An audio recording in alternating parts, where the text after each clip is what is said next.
मैं कहाँ पे आ गई। अभी लाएंगे हम बेलपत्र और थोड़े से बेर बाबा पे चढ़ाने के लिए। तो बाबा को बेलपत्र बहुत पसंद है और हमारे घर में तो बहुत बड़ा सा पेड़ है। मैंने बताया था ना, हमारे बड़े पापा का लगाया हुआ है और गुड्डू के पापा का भी लगाया हुआ है। तो उनके पर मैं कौन से पेड़ का लूँ हैं? बड़े पापा के पेड़ से ही लेंगे हम तो। हाँ, गुड्डू के पापा के पेड़ से नहीं लेंगे। चलो जद्दोजहद करते हैं, कैसे जाएंगे देखो अंदर। मैं तो कह रही थी मम्मी आप ले आओ, मम्मी भी लाने से मना कर दी। तो बहुत भारी है जो है इधर जो और गेहूँ, और मैं तो पूरी भीग गई। बहुत बड़ा पेड़ है ये।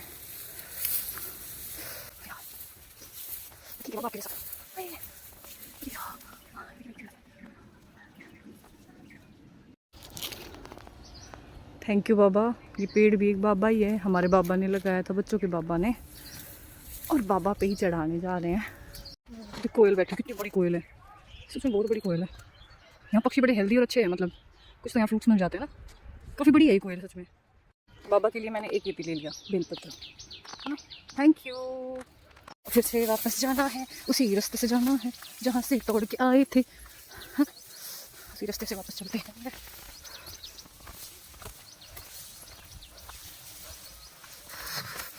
ओए ओए ओए, यहाँ पर बहुत लंबे लंबे पेड़ है।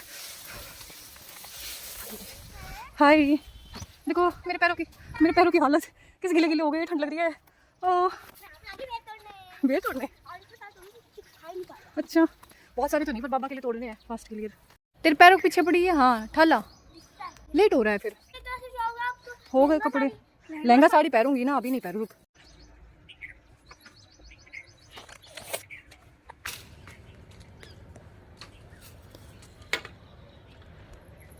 ले लिया हमने थोड़े से बेर और बेलपत्र। थैंक यू बोलो पेड़ को। थैंक यू पेड़, हमें कल भी दिए थे, अब बाय बाय। कल भी दिए थे, आज भी दिए हैं, अब बाय बाय। खराब मत करियो इसको। और हम कल भी आएंगे। हम कल भी आएंगे।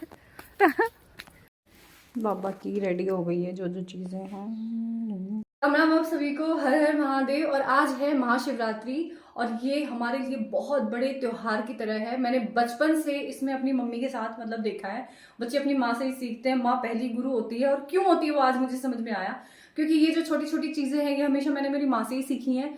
व्रत रखना, व्रत को कैसे पालन करना। और सच बताऊं तो आज मतलब मैं बहुत शुक्रगुजार होती हूँ जिस स्थिति में मैं हूँ, उसको देखते हुए मैं सच में बहुत शुक्रगुजार होती हूँ कि कहीं ना कहीं मेरी माँ और भगवान के जो आशीर्वाद है उसका ही फलस्वरूप मुझे जीवन मिला है। और मैं सच में बहुत बहुत बहुत खुश हूँ। मेरे पापा का भी इन्वॉल्वमेंट है, मेरे पापा मेरी मम्मी से बिल्कुल कम नहीं है भाई। दोनों मेरे लिए संपूर्ण ईश्वर की जो रूप होता है वो है। और आज हम क्या पहनने वाले हैं, गेट रेडी में हम क्या मतलब पहनने वाले हैं वो मैं बता रही हूँ। आज मैं तिल के साथ ही जाने वाली हूँ, ऑब्वियस सी बात है। तो उसके लिए मैं ये लहंगा पहनूंगी। ये लहंगा मेरी मम्मी का है, पर ये इतना सुंदर सिला था और इतने हैवी घेर का था कि वो बोले कि ये तू पहन ले, मैं बाद में पहन लूंगी, पुराना हो जाएगा तब। मतलब होता है ना कि हमेशा माएँ अपनी अच्छी चीज जो होती है ना, हमेशा अपनी बेटियों को, अपनी छोटी बहनों को, या अपने मतलब जो आरे प्यारे होते हैं कि पहले तुम पहन लो मैं फिर पहन लूंगी, वो वाली चीज होती है कि छोटों को सबसे पहले देते हैं वो लोग। तो ये मम्मी का लहंगा है, सोचती थी दूंगी दूंगी दूंगी, बट ये एक बार दो बार पहना है, तो आज मैं फिर से पहनने वाली हूँ। के साथ मैं पेयर अप करने वाली हूँ इस पीलिए को, जो चिकू हुआ तब नानी ने दिया था, कुआ पूजन वाला पीलिया है ये। नॉर्मली क्या होता है कि जो भी व्रत और फास्ट होते हैं उनपे हम हमेशा पीलिया या चुंदड़ी लेते हैं।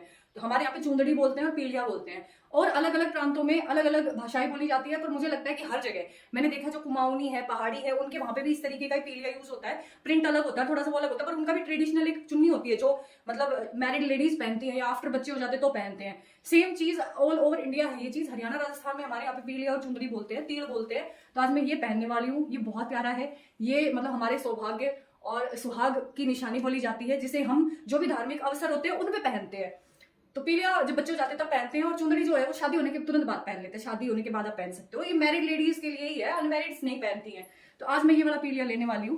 यहाँ पे गुड्डू आ गई है, बैठी हुई है, तो मैंने ये पहना। ब्लाउज ये वाला पेयर अप कराया क्योंकि और कोई ब्लाउज निकला ही नहीं, जैसे पीला हो गया है और कोई अदर शेड का हो गया ब्लाउज। ये भी सिलवाया हुआ है, कपड़ा लेके सिलवाया हुआ है। पहले मैं मोस्टली सिलवाती थी, इसका फ्लेयर बहुत अच्छा है। पहले बालों को अच्छे से टाई करना बहुत जरूरी है, ऊपर तक अच्छे से टाई कर लूं। अब हम टक करेंगे इसको, पीलिए को, और इनको बोलते हैं गाती पल्ला स्टाइल। ये मैंने कुछ ऐसे लगा ली है, ये ऐसे लुक आ रहा है स्टील का। ज्वेलरी की बारी, तो मैं ये ट्रेडिशनल हार जो है हमारी मम्मियों के टाइम के जमाने का, उसके साथ जाने वाली। ये मेरी सासू माँ का टीका, और कंगन में मैं जाने वाली हूँ सिंपल 2 बैंगल्स के साथ। ये काफी पुराने हैं क्योंकि हमें रिचुअल्स परफॉर्म करनी होती है, पूजा करनी होती है, थोड़ा दूर भी जाना होता है, तो हाथ जो है वो थोड़े से फ्री होने चाहिए, मतलब होता है ना, बहुत लाइट और ऐसा फील होना चाहिए, लाइट लाइट। और ये हो गई बिंदी और मेकअप का फुल टच। अब मैं एक पिन लगाने वाली हूँ तो ये यहीं रहेंगे, फिर मुझे मतलब मूव करने की भी जरूरत नहीं है। कितने सारे मोर हैं।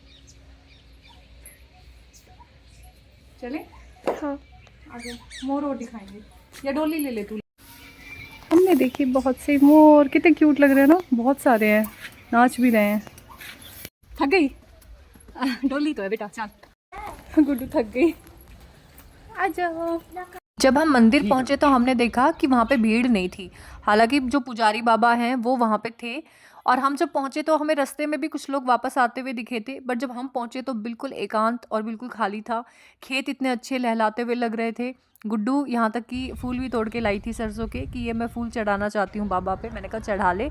और सच बताऊँ ना तो यहाँ पे भीड़ नहीं थी, हमने बहुत अच्छे से पूजा की, बहुत एकदम संतुष्टि के साथ। और जैसे ही हम यहाँ से निकले तो तुरंत और लोग आते हुए दिखाई दिए। बड़ा अच्छा लगता है जब आप एकांत में पूजा कर पाते हैं। कई बार क्या होता है, लोग लाइन में लगे हों तो प्रेशर सा बना रहता है। गुड्डू ने मेरी बहुत अच्छी वीडियोस बनाई और घर आके भी मैंने कुछ वीडियोस बनाई हैं। उसके बाद मैंने कपड़े धोए।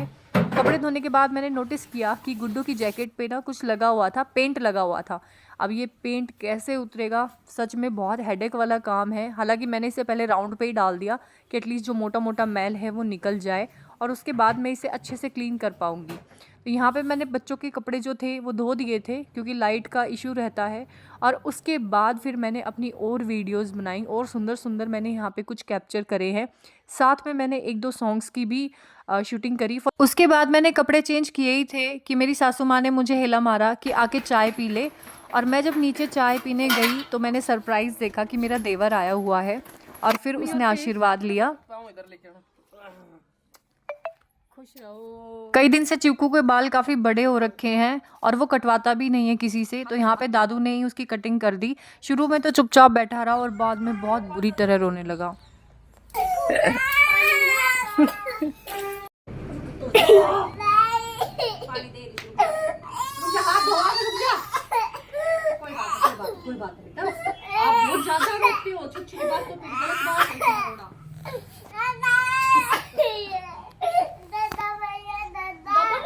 उसकी कटिंग करने के बाद अच्छे से फिनिशिंग करवाई, उसको पकड़ना पड़ा ताकि वो आराम से कटवा ले, और उसके बाद 2 टाइम्स उसको नहलाया ताकि अच्छे से बाल निकल जाए। तो ये था भाई आज का मेरा लुक। आपको कैसा लगा आप बताइए, प्लीज़ कमेंट्स में बताइए, लाइक कीजिए, शेयर कीजिए और सब्सक्राइब भी कीजिए। Thank you so much. Thank you so much for watching. Have a great day. आप सभी का दिन मंगलमय हो, आप सभी का जीवन मंगलमय हो सच में। और भगवान शिव की कृपा सब पे बनी रहे, सब पर अपनी कृपा दृष्टि बना के रखे। हर हर महादेव। आप भी कर दो, जोर से बोल। हर हर महादेव। और जोर से बोल, ढंग से। हर हर महादेव। हर हर महादेव। शर्मा रही है, अब वैसे नहीं शर्माती।